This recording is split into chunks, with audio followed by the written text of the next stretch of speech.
जाएंगे। शाम को 7 बजे चल सकते हैं। ওটিটি প্ল্যাটফর্ম অ্যামাজন প্রাইমে স্ট্রিমিং হয়েছে পঞ্চায়েত 3। থ্রিলার মাসলাদার গল্পের ভিড়ে ছিমছাম এই গল্পের সিরিজ দর্শকদের মন আগেই জয় করে নিয়েছিল। তার ব্যতিক্রম হয়নি নতুন কিস্তির ক্ষেত্রেও। পঞ্চায়েতের গল্প ফুলেরা গ্রাম এবং তার সচিবজি, প্রধানজি এবং গ্রামের অভ্যন্তরীণ রাজনীতিকে কেন্দ্র করে আবর্তিত। শোনা যাচ্ছে অ্যামাজন প্রাইম ভিডিওর পঞ্চায়েতের 3য় সিজন সর্বাধিক রেটিং পেয়েছে। স্বাভাবিকভাবেই প্রশ্ন ওঠে, এই সিরিজের জন্য কি রকম পারিশ্রমিক পেতে পারেন ওয়েব সিরিজের বহু পরিচিত মুখরা। এই সিরিজের প্রথম সিজন মুক্তি পায় 2020 সালে। ফুলেরা গ্রামের সচিবের ভূমিকায় অভিনয় করেছিলেন জিতেন্দ্র কুমার।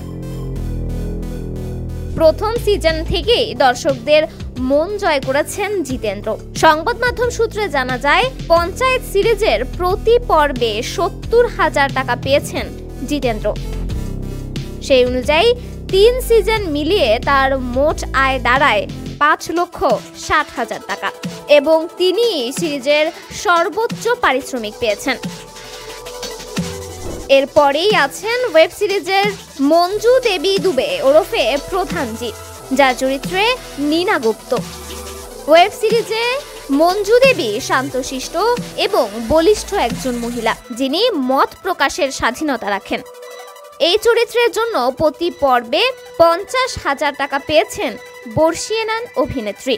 এতে তার মোট আয় গিয়ে দাঁড়ায় 4 লক্ষ টাকা।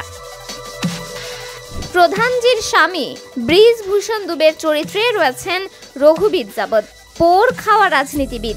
এই প্রধানপতির চরিত্রে অভিনয় করা রঘুবীর প্রত্যেক পর্বের জন্য পেয়েছেন 40,000 টাকা এবং এখন পর্যন্ত পেয়েছেন 3,20,000 টাকা।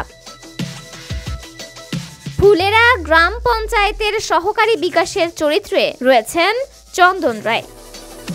দর্শকদের মনে আলাদা করে জায়গা করে নিয়েছেন তিনিও।